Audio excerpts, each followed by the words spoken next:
du gouvernement, avec notamment l'exigence de défendre en tout premier lieu les intérêts du Sénégal et de ne plus jamais nous laisser dicter notre conduite dans la gestion des affaires publiques et la défense du citoyen sénégalais.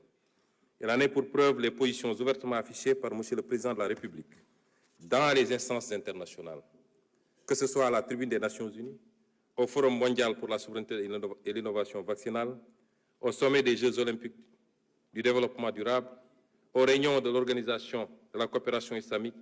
Nous militons pour un rééquilibrage de la gouvernance mondiale et le respect des valeurs universelles de paix et de droits de l'homme, en particulier la fin du génocide à Gaza et la reconnaissance des droits inaliénables du peuple palestinien.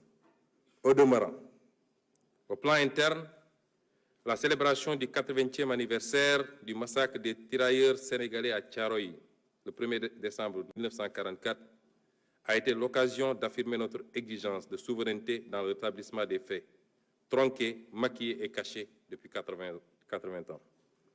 Le non-renouvellement à l'expiration de son délai, le 17 novembre 2024, des accords de pêche qui lient le Sénégal et l'Union européenne marque également notre volonté unilatérale de défendre les intérêts de notre pêche artisanale, de notre armement national et de notre industrie locale de pêche.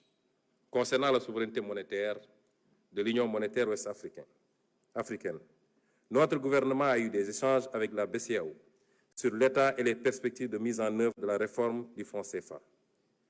S'agissant de la souveraineté en matière de défense, le président de la République a annoncé la fermeture prochaine des bases militaires étrangères au Sénégal.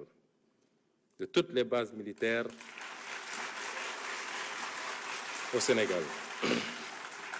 Enfin, pour ce qui est de la politique étrangère du Sénégal, les nouvelles bases ont été jetées, à savoir le retour à l'orthodoxie dans la représentation diplomatique sénégalaise à l'étranger, avec l'accréditation de diplomates de carrière ainsi que le focus mis sur le renforcement des liens de coopération avec les pays africains. Monsieur le Président de l'Assemblée nationale, honorables députés, le renouveau du Sénégal au plan intérieur et extérieur ne peut réussir sans une administration publique efficace et dotée d'éthique et de déontologie, ainsi que des sociétés publiques et parapubliques régies par une stricte gouvernance financière. Cela a été martelé par le Président de la République et suivi d'action. À l'issue du premier Conseil des ministres, avec sa lettre du 8 avril 2024, transmise individuellement à chaque agent de l'État pour les inviter à la droiture, la probité et l'exemplarité, toujours au travers des principes du Jubal et du Jubbanti.